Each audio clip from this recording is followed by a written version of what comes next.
Question of the day: how is kombucha tea made? I'm super excited about this because we have toyed with kombucha, making kombucha tea out of some of our herbs. And so this is a process that I really, really enjoy.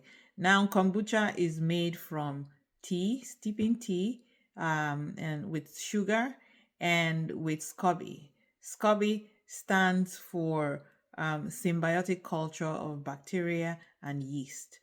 So how do you do this? So you of course you strain you get your tea leaves and you soak them or you steep them in hot water just like you would make tea, and then you let it cool down, right? And of course there's sugar in the tea, so if you're making your tea you add the sugar in there and then you let it cool down and then you add your SCOBY into the tea.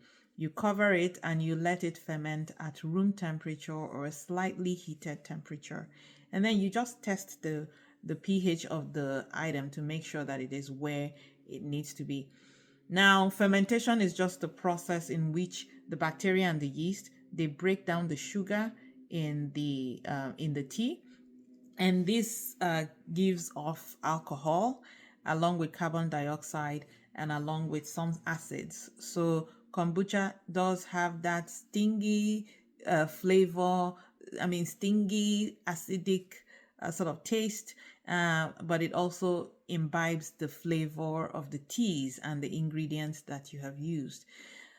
Now, where do you get SCOBY? SCOBY is actually called the mother, or sometimes it's called the mushroom because it does look like a mushroom with a little bit of a cup on it, and you can you can grow it, right? You can continue to generate it just like you would when you're making yogurt. So you would get your SCOBY off. You can buy it online or you can buy it anywhere actually, and then you would culture it or cultivate it.